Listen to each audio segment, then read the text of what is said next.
All right, awesome. Who hasn't seen it? Really? I just want to know if you guys like it. Yeah, I got a ways to go. So you don't dislike it yet? Oh no. Well, which episodes of Batman have you written so we know your tone? Well, I was the Batman. Well, and the Brave and the the Batman. Bold. Yeah, we've been watching a lot of Brave and Bold lately. Do you? Yeah. Okay, so I'm a producer and story editor on that show. Okay. So I just sort of oversee everything writing wise. Is this officially begun? I think we can start. Why not? Okay. Can you do me a favor? Spell your name, give your job title, and who you work for. Okay. Michael Jelenic, Jelenic. I'm the writer of the Wonder Woman DTV, and I work for Warner Brothers. Great. Hey, that wasn't too hard. Any more softballs? I probably shouldn't shake it. Sorry. That's all right. How'd you get Wonder Woman, and how did you come at Wonder Woman since you've been writing? Well, I don't know. If you've been writing Batman, you've been writing more male superheroes. Yeah, I basically came on.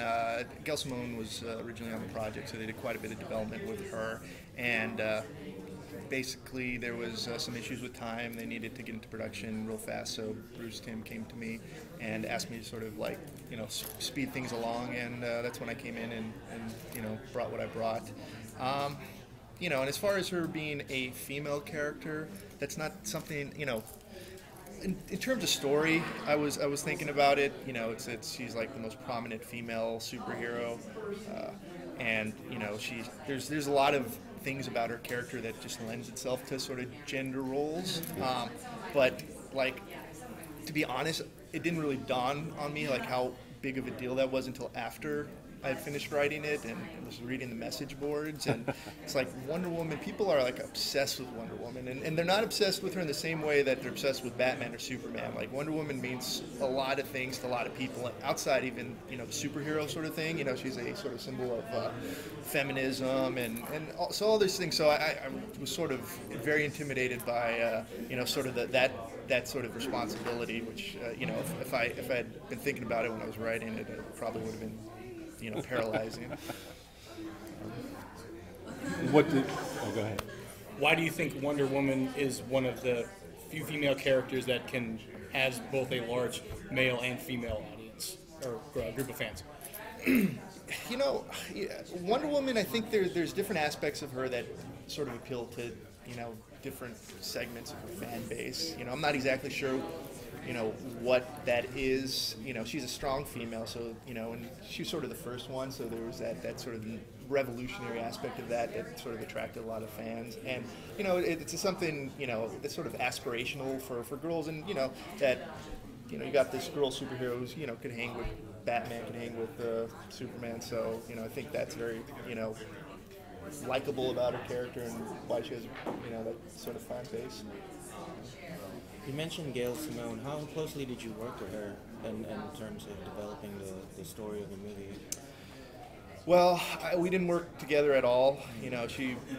Once I came on, she was no longer involved. But I took most of my cues from her. She set up the main story, and she set up a lot of the character relationships. So I looked to her for inspiration and as sort of a blueprint for where I went. So the whole movie is sort of in mixing together of our sensibilities.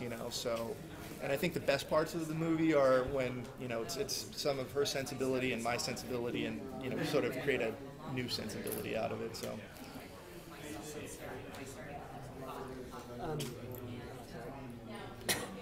How far was the story along when you got into it? I think Gail said she wrote 2 drafts, so there's 2 drafts, and I think for some production reasons, I went back and I had reworked some of the structure stuff. The battle scene you guys will see, it opens with a pretty epic, 10-minute battle scene pre-Wonder Woman, so that's something I added. And then, I made it more of a romantic comedy too.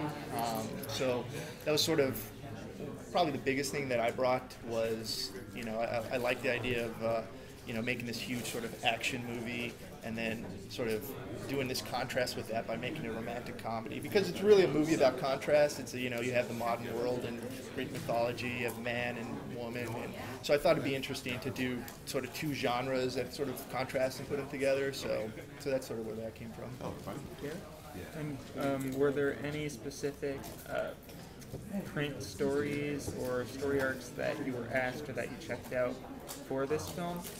Not really. I mean, I asked people, I go, what runs do you guys consider runs I should be looking at? And different people had different opinions. Most people were saying look at the George Perez run, but other people like the Golden Age stuff.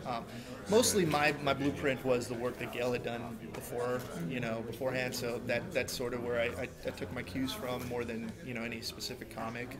So and I think that's one of the fun things about this is compared to some of the other DCUs that we've done is that it is an original story. It's not based on something that's come before. So that has its positive and its negatives, but it's a lot of fun to create something new.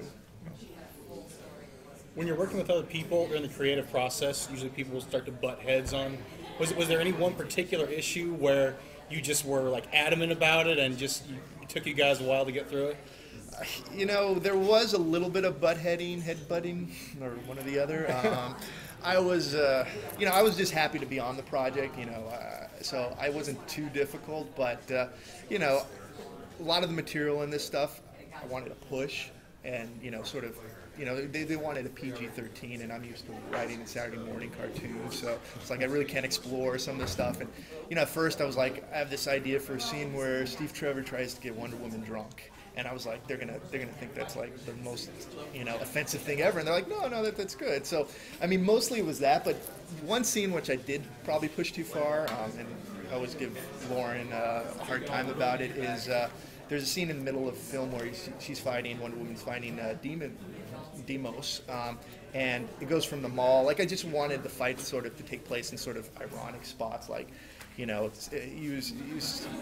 wanted the mall, for instance, because that's sort of like you have this stereotypical view of women in the mall. So I thought it'd be interesting. That's not her playground. That's her battleground. And then the fight went from there, and ended up in the strip club. And I thought that was funny. I thought it was hilarious, in fact. And I really, really pushed for that. I mean, I pushed for that for like 3 months. Well, not 3 months, but it was never in. They thought I was pushing it too far, and I probably agree. It's probably too on the nose and probably not funny, but, so that was only the headbutting that sort of went on. Did the cast affect the story at all, or was that already locked in place before they were cast? No, the story was pretty much locked in place. We were looking for actors and actresses who could portray, sort of what was there. But, each actor, and we got like the most amazing cast like ever. I'm just like shocked by, the people we got. But, they each made their part their own. I mean, Nathan Fillion's role, which I think you'll see, is like 10 times funnier than written on the page. So, and everybody's great. Carrie Russell, Virginia Madsen, Rosario Dawson. We were very fortunate. Now, how hard a PG-13 is it? I mean, is it? Am I gonna be able to show it to my 9 and 10-year-old, or depending on parental guidance, or it's a little. What's it like? I don't know. I mean, it's not a. If this was a live-action movie, I don't know. Originally, our first cut of the movie was rated R, and the difference between rated R and PG-13 is like very small. I mean, you're gonna watch this movie and you're gonna see arms being cut off and heads cutting off. And just the difference between that being an R or PG-13 is like a blood splatter. So when we first did our first cut, which was, pretty violent, we got the R and this had to be a PG-13. So we went back in and just cut out literally any time we saw like a spurt of blood or something. But it's definitely aimed at an older audience. It's the themes are a little bit more mature. There's some pretty, heavy stuff between Hippolyta and Ares that, probably is not appropriate for, a 10-year-old, but, I say show it to him. Okay. I'm kidding. So, how do any of these characters have a different voice than what you might have been able to write